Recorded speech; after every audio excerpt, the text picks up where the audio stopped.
Thank you all so much for coming out tonight. We're really excited to be hosting Bruce Willard on his book tour to celebrate the publication of his most recent poetry collection, Violent Blues. We're going to start the evening off with a local poet, Joe Brundidge, and we're really excited to have both of them here tonight. So without further ado, Joe Brundidge is an author, host, and public speaker living in Austin, Texas. He has hosted a number of open mics for almost 20 years, to include his own show, Spoken&Heard, at Kick Butt Coffee. He also served as the director of the Austin International Poetry Festival for 3 years, from 2012 to 2015. He is currently co-host of KOOP's 91.7 FM's Writing on the Air. Thank you.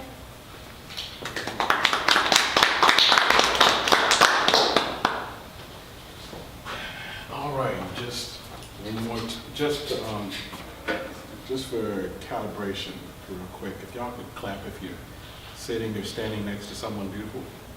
Even if you got your shadow.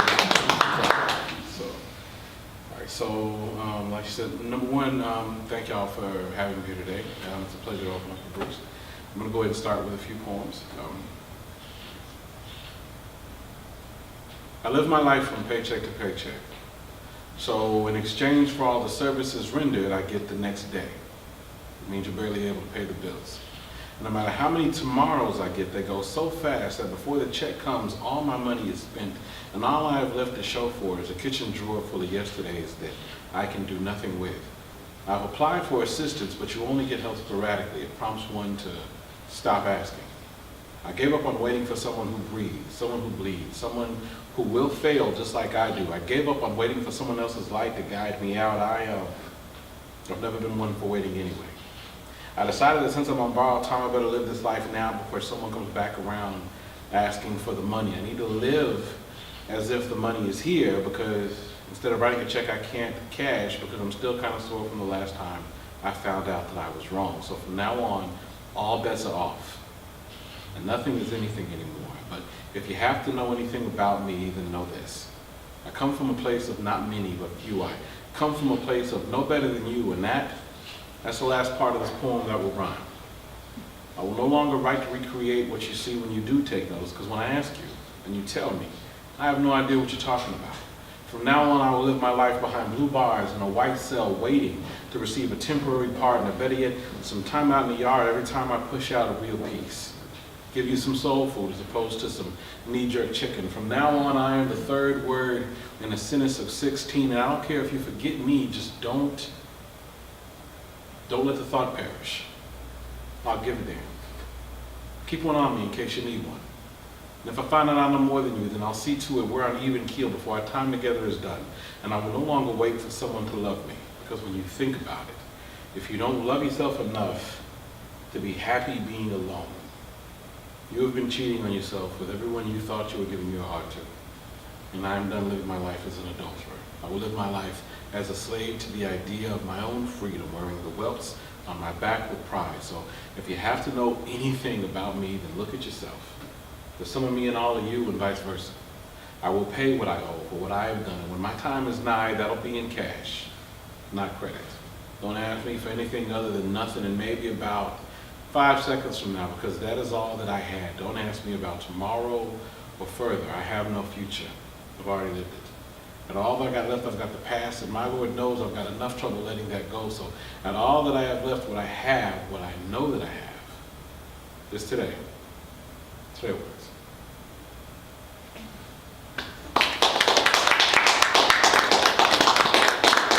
So, like the nice lady said, I am a poet, sayer of words, all sorts of doing things. I've lived in Austin for about 12, 13 years. And for a time, I was the guy behind the curtain as far as our community is concerned. I was the one telling you deserved a place upon this stage. And as of late, I've decided to do a little bit more with my writing, make it less of a hobby. There's that line I feel like we cross as artists to where we discover we have it, and maybe it does something for us. Maybe it validates us, helps us vent every once in a while, but then we take it upon ourselves. The way I see it, when you're an artist, you only say it twice in your life. You say it once by declaration, and you say it the rest of your life in action. And that's what I decided I'd do for the rest of my life. So the poem you just heard is off of a CD that I have, not with me because I forgot it, like an artist. And but if you're fond of downloads, I have some download cards available over there that you can purchase through the thing. I'm going to read a selection from my upcoming book entitled Element 615, getting ready to come out. Let me see here.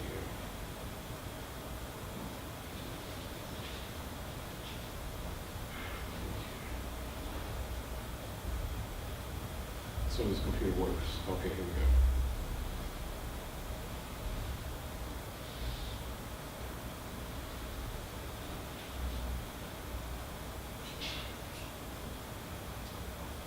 Tomorrow is in love with me, has been for quite some time.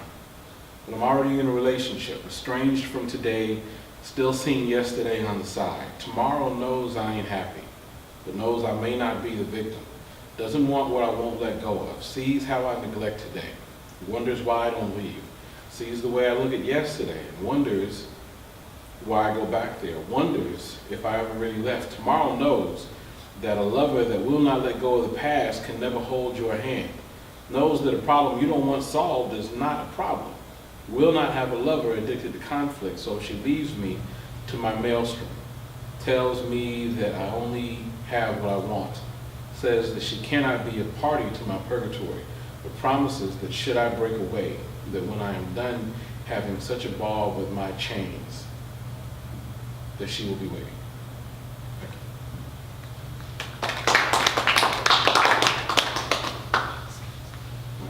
So, let me see here. So this next poem is dedicated to a very special type of person. Some of you may know these people, and if you know them, do me a favor and tell them thank you whenever you get a chance to. Do we have any daughters in the house? You could raise your hand. There we go. Okay. She will be what she already is. A beautiful little girl, dream-given form with sepia skin soft as a pleasant thought, and kissed by the sun before she was born because it could not wait to play with her. Counselor in her right eye, magic in the left, eyes her very own shade of brown, the very hue of wisdom with love in the corners. Whatever you've been dying to tell someone, she'll just stare at you like she already knows. A cute little nose with an angel's ears, a smile, not infectious but vaccinating. Her very giggle will inoculate your soul from sadness. From her birth, there were only two types of people, those who love her and hate themselves. She will possess a heart that pumps resilience, a timeless soul with limitless imagination. She'll be happy to share, but bring your own. It would not be right for her to do it all by herself, although she probably could.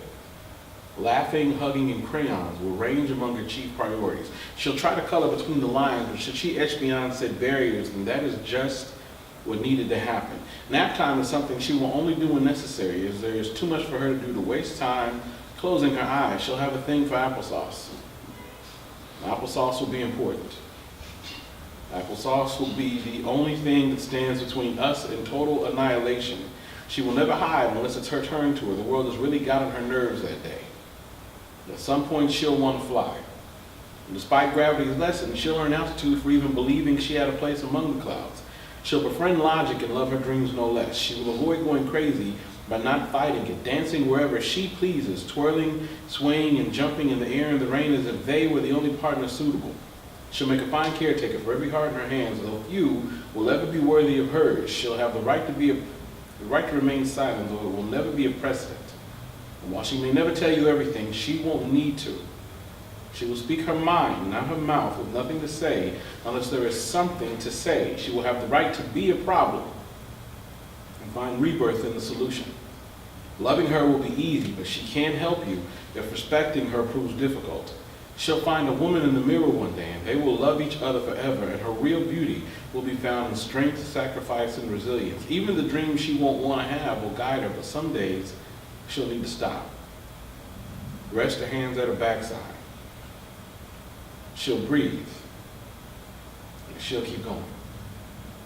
That is what heroes do. You are a hero. You will always believe in magic, but there will be days where you will speak incantations like "Daddy" and hear nothing back. You will look for the first man to ever love you with a space for him in your heart, shaped like the vacant seat at your tea parties, and some days I won't be there. Days you'll need help touching the sky, and some days I won't be there. Lost butterfly kisses, wishes from birthdays non-refundable. Daddy, how do I look? And some days I won't be there, yet you will still look for me within the crevices of your memory, saving me a place within possibility, but with or without my presence, you will keep it moving, dealing with factors, as opposed to living with excuses, because this is what women do. You will write the pages of your own destiny, living within the key of your own song. And at the end of your day, there will be a place outside where the sun can't wait to play with you, and the wind and the rain can't wait to dance with you. And there will be laughter, and tears, and applesauce. You will be what you already are. That's just the beginning. Thank you. All right, so I'm going to go ahead and read one more poem from my upcoming book, and then I will gladly pass the torch on to Bruce. Y'all give it up for him coming all the way down for the reading tonight, ladies and gentlemen. All right, let's see here.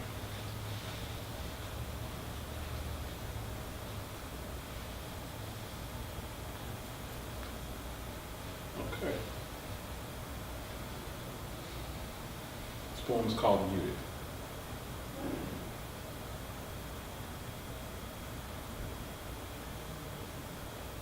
Say it's because you're busy, that you'll lose focus or track of time or miss the bus, that you're on the bus and you'll miss your stop, or that you're at work and your bills take precedence.